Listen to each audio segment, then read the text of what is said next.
You're watching World TV. Kindly subscribe to our YouTube channel for more videos. Click on the subscribe button and the bell beside it. These will notify you once we drop a new video. Thank you. So it has been a wonderful day to you all. I have my humble name Oluwasemilore Obateni Adedoyin Israel, also known as MC Honeyboy.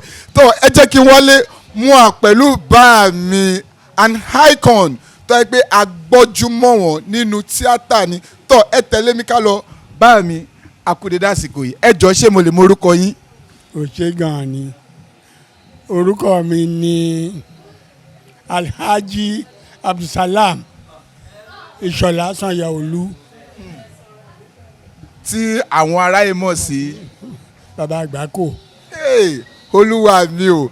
Tó bá mi ẹ jọ̀ọ́ kí ló ń ṣẹlẹ̀ lẹ́ni ìgangan tá a rí pé everybody come and celebrate. Nǹkan dáadáa ló ń ṣẹlẹ̀.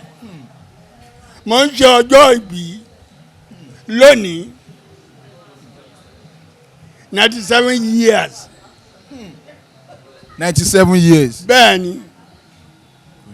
Tó bá mi ẹ jọ̀ọ́ àwọn èèyàn máa ń rò pé a ti rí bàbá wọn kàn ń yọ̀ǹgì sí ni. Ẹ jọ̀ọ́ kí ni àṣírí ẹwà ìgangan, kí ni àṣírí strength ìgangan? Àṣírí ẹwà mi ni ìbùkún Olúwa. Ìbùkún Olúwa ni òun láṣírí ẹwà mi. Ìbùkún Olúwa kò ní fi wá sílẹ̀ o. Ẹni tí ìbùkún Olúwa tó bá wà pẹ̀lú ẹ̀ ó máa yọ̀ǹgì ni, ó máa yọ̀ǹgì ni, ó máa ṣe bí ewé ni. Bẹ́ẹ̀ ni tèmi ṣe rí nìyẹn. Tó bá mi a rí i pé inú yín dùn látọ̀, inú yín tó dẹ̀ ń dùn kò ní dìbàjẹ́ lágbára Ọlọ́run. Tó àwọn olè fẹ́ dúpẹ́ lọ́wọ́ wọn fún ọjọ́ ìní. Àwọn tí mo fi dúpẹ́ lọ́wọ́ ẹ̀ pọ̀. Màá dúpẹ́ lọ́wọ́ ọmọ mi Owólabí. Màá dúpẹ́ lọ́wọ́ àbúrò mi Tanímọ̀lá, Alájà Tanímọ̀lá. Màá dẹ̀ dúpẹ́ lọ́wọ́ ìyá Rainbow. Àti àwọn bí bẹ́ẹ̀ bẹ́ẹ̀ lọ. Wẹ̀mọ́ Chief Commander Ebenezer Obey. Màá dúpẹ́ lọ́wọ́ ẹ̀ torí àwọn tí wọ́n tún tọ́jú mi nìyẹn o. Mi ò gbọ́dọ̀ gbàgbé wọn ọdún mọ̀ ń dárúkọ yìí o. Wẹ̀mọ́ àtàwọn bẹ́ẹ̀ bẹ́ẹ̀ lọ tí mi ò gbàgbé orúkọ wọn, tí mi ò lè rántí. Tó 97 years kò ń ṣe ìrìnàjò kékeré. Tó bàbá mi gẹ́gẹ́ ìgbà táwa wà ní kékeré a máa wo fíìmù lọ́pọ̀lọpọ̀.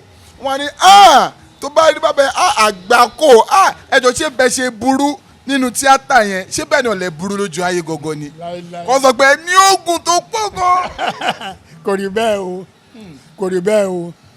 Iṣẹ́ tí mo yàn láàyò ni mo dẹ̀ gbọ́dọ̀ ṣe tààràtàrà. Mo ń ṣe tààràtàrà ni.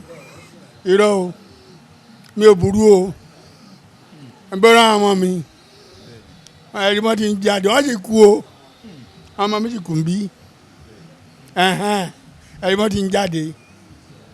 Tí n bá jẹ́ bàbá tó burú ni ẹni rí kankan ní wọn bí o. Mo dúpẹ́ lọ́wọ́ Ọlọ́run. Tó ẹ jẹ́ n béèrè question kan sìn.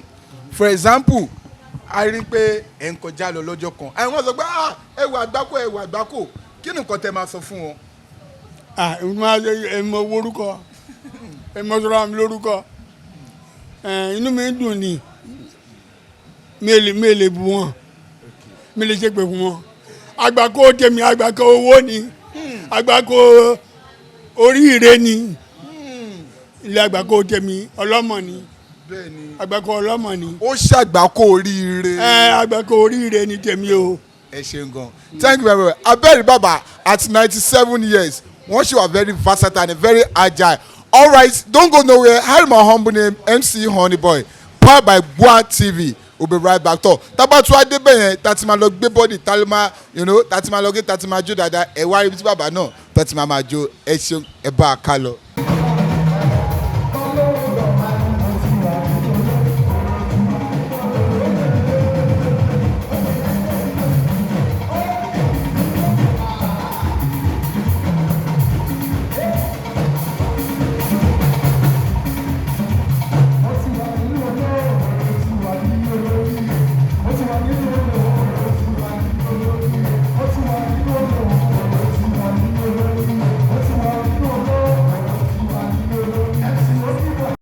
Thanks for watching this video.